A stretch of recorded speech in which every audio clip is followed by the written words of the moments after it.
हजरत ईसा को सूली पे लटकाना चाहा, उनका कत्ल करना चाहा, मर्डर, तो अल्लाह ताला ने हजरत ईसा अलैहिस्सलाम को जिंदा आसमानों पे उठा लिया।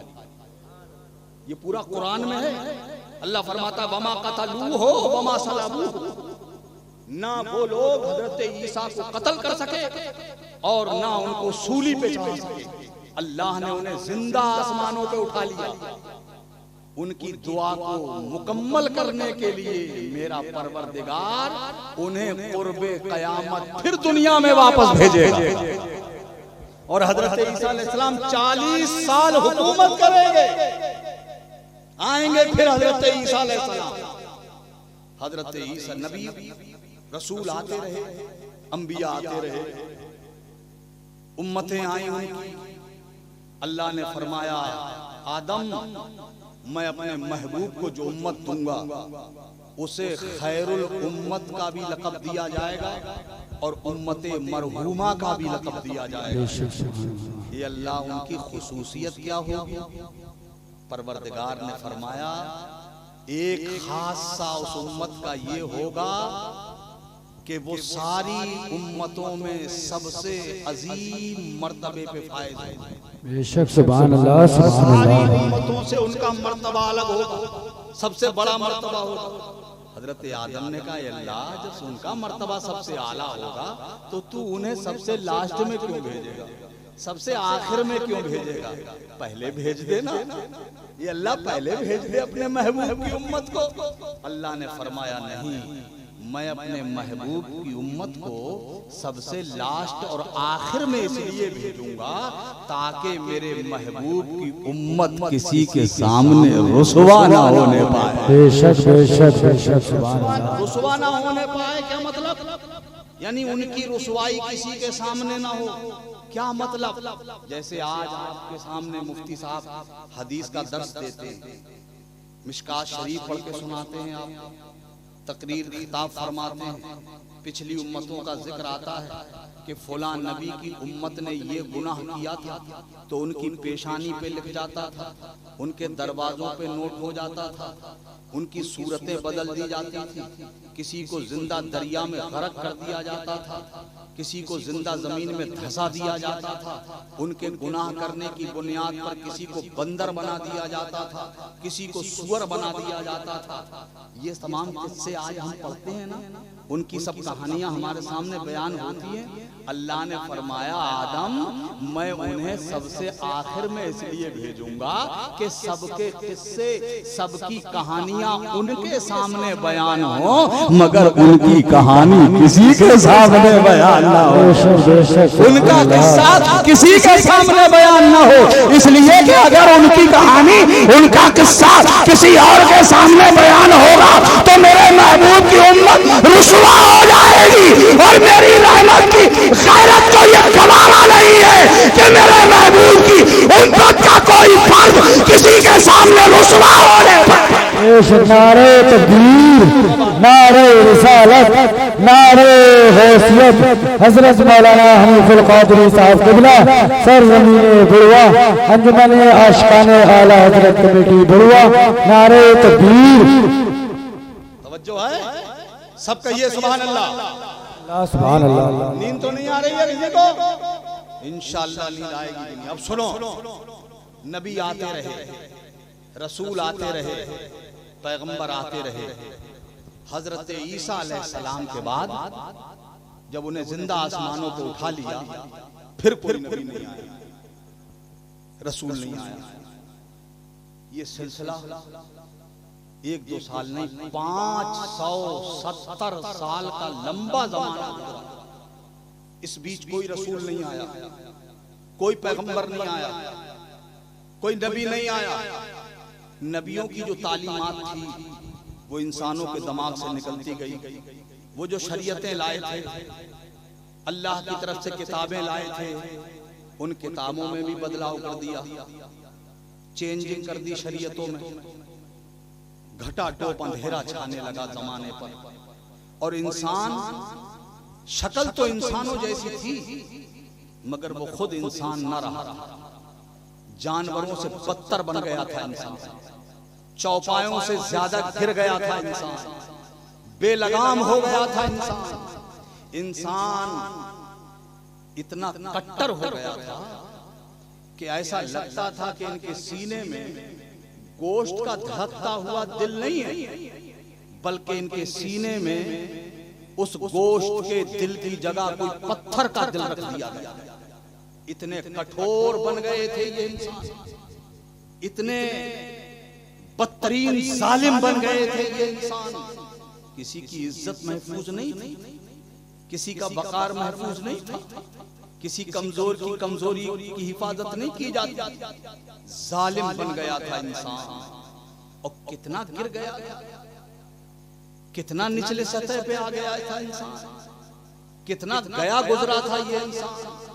अंदाजा लगाना, ये हिस्ट्री और तारीख जो मैं बयान करने जा रहा हूं, ये कोई अफसाना नहीं है, ये कोई किस्सा नहीं है, ये कोई कहानी नहीं सुना रहा हूं मैं आपको। ये वो हकीकत है दुनिया की, जो दुनिया ने भोगी है और दुनिया ने महसूस की।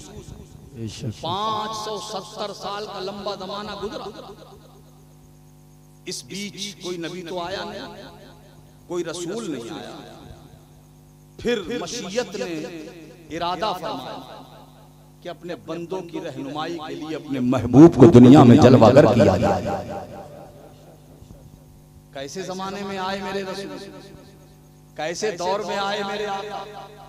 महसूस करें, और जो नबी आए थे सबसे ज्यादा बनी इसराइल में नबी आए, और नबियों के जो कौमे बनी इसराइल में आए थे उनको जो जमीनें दी गई थी, खास तौर से मिस्र के इलाके की जमीन, उस जमीन में ज्यादा नबी पैदा हुआ। तो वो जमीन लालाजार की जमीन, फूलों की जमीन, नकहतों की जमीन, वो निस्बतन नर्म जमीन है। मगर मेरे रसूल को दुनिया में भेजने के लिए जिस जमीन का इंतखाब किया गया, ये बहुत काबिले को। और नबी आए तो उस मकाम पे आए जहां फूल खिलते थे, जहां जमीन नर्म थी। मगर मेरे रसूल को जहां भेजा गया, वो जमीन कितनी सख्त थी। जमीन भी पत्थर की, मकान भी पत्थर के, जो इंसान थे उनके दिल भी पत्थर थे, और उनके हाथों में भी पत्थर। इन पत्थरों में अल्लाह ने अपने महबूब को भेज दिया। ये महबूब सब नर्म जमीनों में आए हैं। मैं तुम्हें इन पत्थरों में भेज रहा हूं, ताकि इन पत्थरों को तुम दर्द दिल अता कर सको। सुभान अल्लाह, सुभान अल्लाह, बहुत खूब, जिंदाबाद जिंदाबाद। हमें दुरूद दे सको, इन पत्थरों को तुम इंसान बना सको। इसलिए महबूब तुम्हें इन पत्थरों में भेजा। और मेरे आका आए कैसे बदतरीन दौर में, कैसा खतरनाक और भयानक जमाना, जहां बच्चियां सलामत नहीं थी, बच्चियों को जिंदा जमीन में गाड़ देते थे लोग। ऐसे दौर में आए मेरे मुस्तफा। आज तो नारा लग रहा है दुनिया में, बेटी बचाओ, बेटी पढ़ाओ। तुम बहुत देर के बाद जागे हो, तुम बहुत देर के बाद तुम्हारी आंख खुली है। तुम्हें आज पता चला है कि बेटी बचाओ। तुम्हारा तो हाल ये था, अगर किसी बीवी का शौहर मर जाता था और बीवी जिंदा रह जाती थी, तो पति के साथ में उसकी जिंदा पत्नी को भी जिंदा जला दिया जाता था। तुम तो ये करने वाले लोग थे ना। आज याद आई है बेटी बचाओ, बेटी बचाओ का नारा आज लग रहा है। बहुत देर कर दी तुमने दुनिया वालों। अरे इस जमीन के ऊपर सबसे पहले बेटी बचाओ का नारा अगर किसी ने दिया है तो वो मेरे आका मोहम्मद मुस्तफा की जात है। सुभान अल्लाह, सुभान अल्लाह, जिंदाबाद जिंदाबाद। मेरे मुस्तफा ने सबसे पहले कहा था बेटी बचाओ।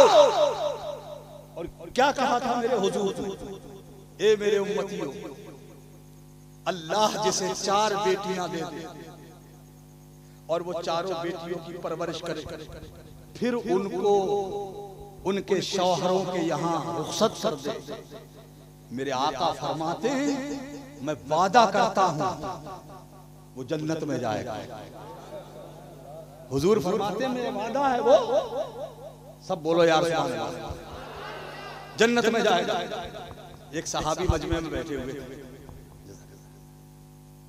उठ के खड़े हो गए, अर्ज करने लगे या रसूल अल्लाह, अगर किसी के 4 बेटी ना हो, 3 बेटियां हो तो? हुजूर ने फरमाया वो भी जन्नती है। सहाबा कितने हरीस होते थे नेकियों के। एक और सहाबी उठ के खड़े हो गए, उन्होंने कहा हुजूर अगर किसी के 2 बेटी हो? फरमाया वो भी जन्नती है।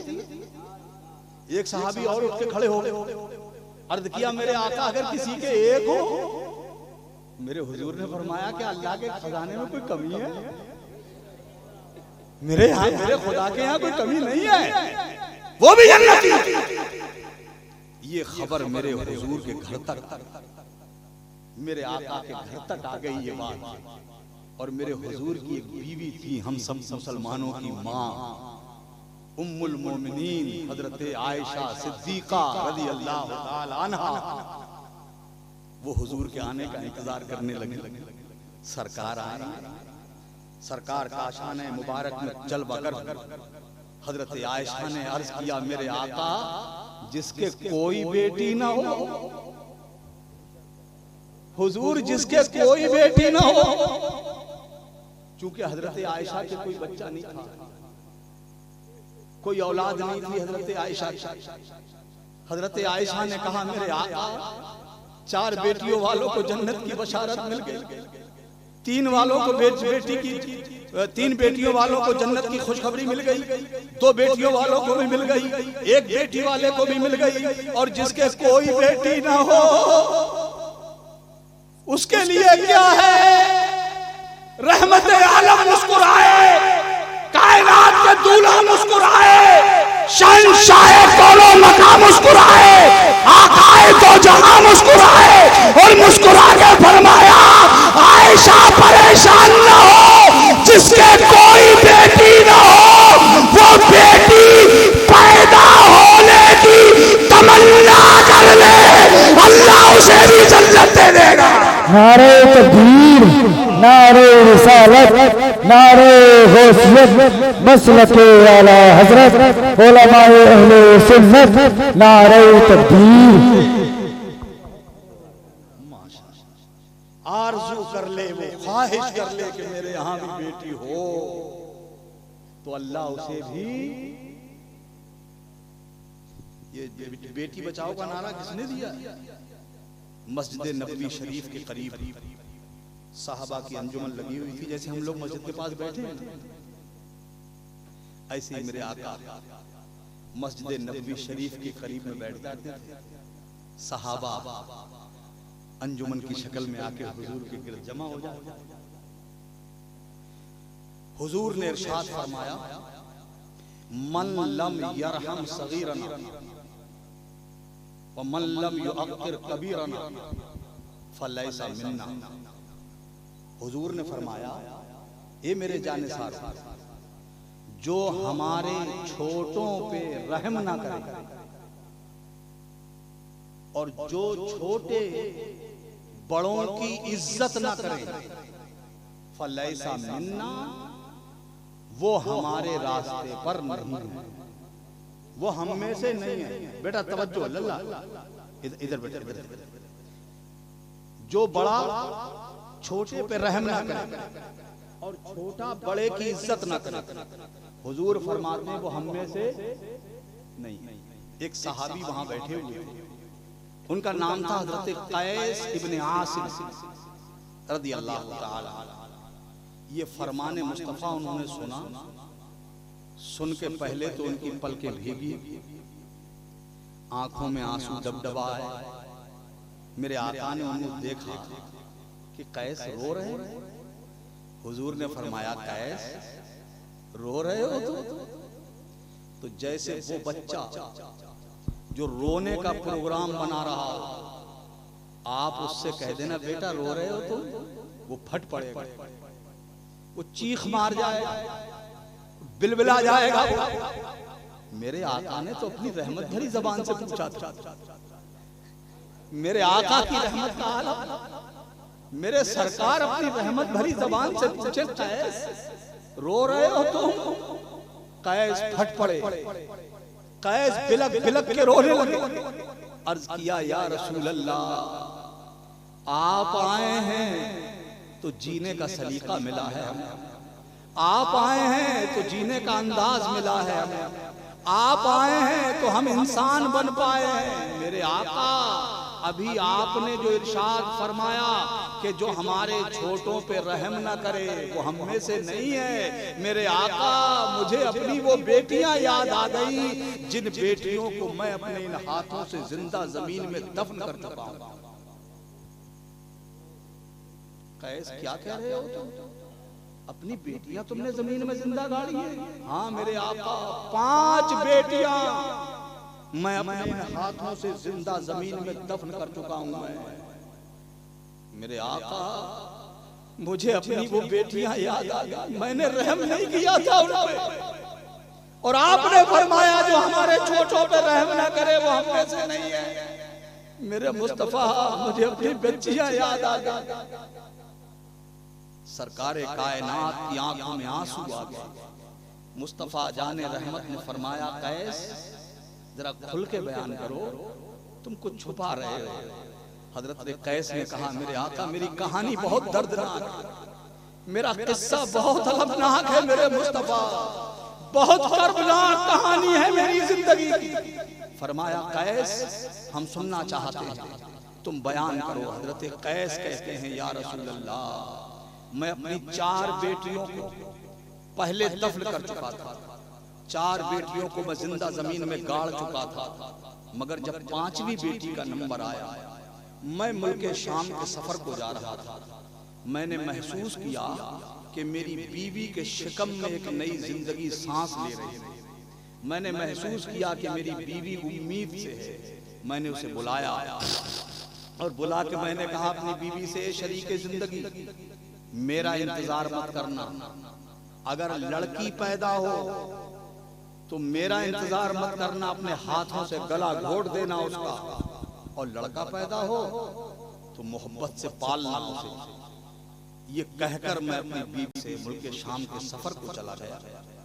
फरमाया, जब मैं वापस आया, मैंने बीवी से आके पूछा क्या हुआ। मेरी बीवी ने कहा, मेरे सरताज, मरा हुआ बच्चा पैदा हुआ था, दफन कर दिया गया, बात खत्म हो गई। हजरत कैस कहते हैं, या रसूल अल्लाह सल्लल्लाहु ताला अलैहि वसल्लम, बात आई गई हो गई।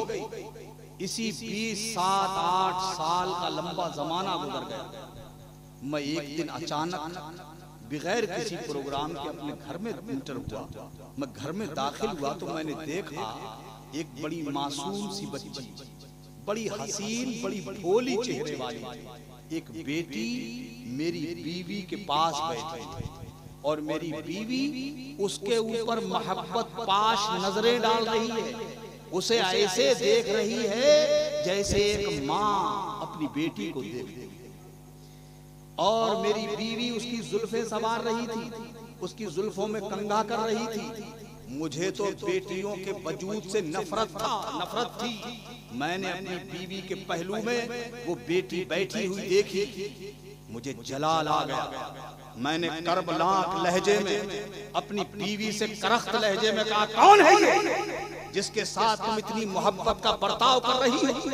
मेरी बीवी सरतापा कांप गई, लर्जा बरंदाम हो गई। उठ के खड़ी हुई मेरी बीवी, आंखों में आंसू भरकर भर्राई हुई आवाज में मेरे सामने हाथ जोड़ के कहने लगी, मेरे ताजदार, ए मेरी जिंदगी के मालिक, ए मेरे सरताज, मुझ पे रहम करो, इस मेरी बच्ची से कुछ नहीं कहना, इसकी तरफ हाथ मत बढ़ाना, इसलिए कि ये मेरी वही बेटी है जब तुम मुल्क शाम के सफर पे गए थे। मैंने कहा था मरा हुआ बच्चा पैदा हुआ, मरा हुआ बच्चा नहीं पैदा हुआ था, यही मेरी बेटी पैदा हुई थी। मैंने पड़ोसन को दे दी थी पालने के लिए। अब इससे कुछ नहीं कहना, ए मेरे ताजदार, अब मैं इसके बगैर जिंदा नहीं रह पाऊंगी। अगर इसे जिंदा दफन करना हो तो मुझे भी इसके साथ कब्र में उतार देना, मुझे भी जिंदा दफन कर देना। इसके बगैर मैं जिंदा नहीं रह पाऊंगी। मेरी बीवी ने मेरे कदम पकड़ और कहने लगी, मेरे ताजदार, जब ये पैदा हुई रात का सन्नाटा था, रात की तन्हाई थी, मैं अपने मकान में अकेली थी, ये मेरी बच्ची मेरे बाजू में लेटी थी। मैंने हिम्मत करके अपना हाथ इसके गले की तरफ बढ़ाया कि मैं इसका गला घोट दूं, मैं इसे अपने हाथों से मार डालूं। मेरे ताजदार, मेरे सरताज, मैंने हाथ बढ़ाया इसका गला दबाने के लिए, मगर मेरे अंदर से आवाज आई, ए नादान औरत, क्या कर रही है तू? अरे बेवकूफ है तू। जानती है तू जिसका गला घोटने जा रही है वो कौन है तेरी? अरे वो तेरे जिस्म ही का तो हिस्सा है, वो तेरे ही जिस्म का एक टुकड़ा है। तू अपने ही जिस्म को अपने हाथों से मार डाले। मेरी ममता जाग गई और मैं अपनी बेटी का गला नहीं दबा पाया। पड़ोस में मेरे यहूदन रहे थे। मैंने उसे बुलाया, ये बेटी मैंने उसे दे दी कि लो इसे पालना, मेरा शौहर जालिम है, वो इसे मार डालेगा। जब मेरा शौहर बाहर चला जाया करेगा तो मैं अपनी बेटी को मैं अपनी मोहब्बत की पलकों के नीचे रखा करूंगा, और जब वो वापस आ जाया करेगा तो तुम अपने घर पालना। आज 8 सालों से पाल रही हूं मैं इसे, 8 बरस का जमाना गुजर गया। ए मेरे सरताज, अब कुछ मत कहना। हजरत कैस कहते हैं, खुद अपनी कहानी अपनी जबानी मुस्तफा जाने रहमत की बारगाह में पेश कर रहे हैं। हजरत कैस इब्ने आसिम कहते हैं, या रसूल अल्लाह, उस वक्त तो मैं मसलहतन खामोश हो, कुछ नहीं कहा मैंने, मगर जब रात आई मुझे तो बेटियों के वजूद से नफरत थी। जब रात आलम और पूरा मदीना रात की जुल्फों का सहारा लेके सो गया, हर तरफ तारीकी फैल गई, मगर मुझे नींद कहां थी। मैंने कब्र खोदने का सामान पहले ही मुहैया कर रखा था, और जब रात में मैंने महसूस किया कि सब सो गए, मैं उठा अपने बिस्तर से चुपके से। मेरी बेटी अपनी माँ के गले में हाथ डाल के सो रही, मेरी बीवी भी राहत की नींद सो रही थी। शायद उसे इत्मीनान हो गया था, मैं कुछ नहीं कहूंगा, शायद उसे भरोसा हो चला था कि मैं अब दस्तदराजी नहीं करूंगा, मगर ये मेरी नफरत थी जो बेटियों के साथ में पल रही थी मेरे सीने में। मैं उठा, मैंने चुपके से अपनी बेटी को अपनी बीवी की बाहों में से खींचा। मेरी बेटी चिल्लाना चाहती थी, माँ कह के पुकारना चाहती थी। मैंने बेटी का मुंह दबा दिया ताकि इसकी आवाज न आ सके। मैं मुंह दबाकर बेटी को घसीट के घर से बाहर ला, और बाहर लाकर मैं उस रास्ते पे लेके चला जिस रास्ते पर वो कब्रिस्तान हमने बना रखा था। इन्हीं जैसी बेटियों के लिए हमने जो कब्रिस्तान तैयार किया था, उस कब्रिस्तान की तरफ को मैं लेके चला। मेरी बेटी रास्ते में मुझसे बार बार कह रही थी, बाबा कहाँ जा रहे हैं रात की तन्हाई में हम लोग? तो मैं उससे कहता था, दावत में लेके जा रहा हूँ। मैं बहाने बनाता था। मेरी बेटी बड़ी मासूमाना अंदाज में मुझसे कहती थी, बाबा रात की तारीकी है, पूरी दुनिया सो रही है, चलो वापस चलो, कहाँ जा रहे हो आप? मगर मैं जालिम था, उसकी बात पर ध्यान नहीं देता था, लेके चलता रहा, आगे बढ़ता रहा। जब हम उस कब्रिस्तान के करीब पहुंचे जहां ऐसी बेटियों को हमने जिंदा दफन करने का इंतजाम कर रखा था, जब वहां पहुंचे हम, मैंने बेटी को बिठा दिया, मैंने कब्र खोदना शुरू किया। मेरी बेटी मुझसे बार बार कहती थी, बाबा क्यों मेहनत कर रहे हैं आप, क्यों रात में फावड़ा चला रहे हैं आप, घर वापस चलो, माँ मेरा इंतजार कर रही हो, माँ मेरी राह देख रही हो, कहाँ लेके आ गए आप मुझे तन्हाई में, जंगल में, वापस चलो। कहते हैं, या रसूल अल्लाह, मगर मैं जालिम था, मैं कब्र खोदता रहा, कब्र मैंने तैयार कर ली, मैंने अपनी बेटी को उसी में धक्का दे दिया, मेरी बेटी उस कब्र में गई, मैंने मिट्टी डालना शुरू की। मेरी बेटी चिल्लाने लगी, माँ माँ माँ। वो माँ माँ कह के पुकारने लगी। हालांकि मैं करीब में था, मैं उसका बाप था। वो बाप कह के नहीं पुकार रही थी, वो माँ कह के पुकार रही थी, जबकि माँ बाप मौजूद नहीं थी। मैं वहां मौजूद था। उसे पुकारना था तो मुझे पुकारती, आवाज देना था तो मुझे आवाज देती। मैं उसका बाप था, मुझे नहीं पुकार रही थी, वो अपनी माँ को पुकार रही थी, वो अपनी माँ को आवाज दे रही थी। ये क्या वजह थी कि वो अपनी माँ को पुकार रही थी, बाप को नहीं पुकार रही थी? असल में होता ये है, जहां से मदद की उम्मीद होती है, आदमी उसी को आवाज देता है, उसी को पुकारता है। आप किसी रास्ते से जा रहे हो, अचानक किसी ने आपके सर पे लाठी से वार कर दिया, आपके मुंह में से निकला, ए मेरे बाप, ए मेरी अम्मा। हालांकि वहाँ अम्मा मौजूद नहीं है, वहाँ बाप मौजूद नहीं है, मगर दुनिया का कोई आदमी इस पे फतवा नहीं लगाएगा, कोई इस पे फतवा नहीं देगा कि ये कहना शिर्क है। तुमने माँ को क्यों पुकारा? तुम्हारी माँ यहाँ मौजूद नहीं है, बाप यहाँ मौजूद नहीं है, तुमने बाप को क्यों पुकारा? ये शिर्क है, ये बिदअत है, ऐसा मत करो। कोई फतवा नहीं देता है। मगर सुनो सुनो, वो बेटी कब्र में थी, माँ को आवाज दे रही थी, इसलिए कि उसे बाप से उम्मीद नहीं थी रहम की, बाप से मदद की उम्मीद नहीं थी, माँ से उम्मीद थी, इसलिए माँ को पुकार रही थी। हम पूरी दुनिया के अहले सुन्नत जब सताए जाते हैं तो या रसूल अल्लाह का नारा इसीलिए लगाते हैं कि हमें मदद की उम्मीद किसी दुनिया वाले से नहीं, मदीने वाले आका से है। नारे तकबीर, नारे रिसालत, नारे हैसियत, मसलके आला हजरत हजरत मौलाना हनीफुल कादरी साहब किबला, नारे तकबीर। हमें किसी दुनिया वाले से मदद की उम्मीद नहीं है, हमें उम्मीद है तो अपने मदीने वाले आका से उम्मीद है। बोलो है या नहीं है? सब बोलो या रसूल अल्लाह। हम उन्हीं को पुकारते हैं, उन्हीं को आवाज देते हैं।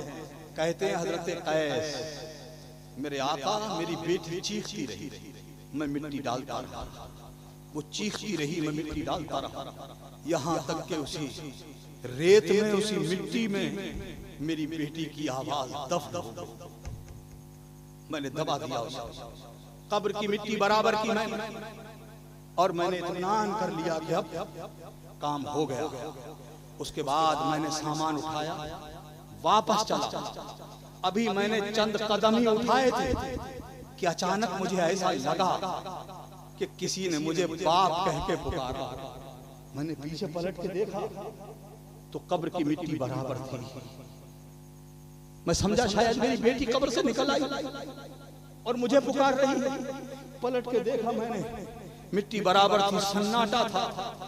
मैं समझ गया कि ये मेरे ज़मीर की आवाज है, ये मेरे ज़मीर से आवाज आ रही। या रसूल अल्लाह, उस दिन से आज तक मैं एक रात चैन से नहीं सो पाया, एक रात मुझे नींद नहीं आई है सुकून की। मेरी बेटी की वही आवाज मुझे आज भी सुनाई देती। यहाँ एक नुक्ते की बात यह है कि 4 बेटी तो पहले दफन कर चुके थे, ये 5वीं बेटी का नंबर था। 4 बेटियां जब गाड़ी थी तो इस तरह का अनुभव नहीं हुआ, इस तरह का तजर्बा नहीं हुआ। ये 5वीं बेटी के वक्त ज़मीर क्यों जागा?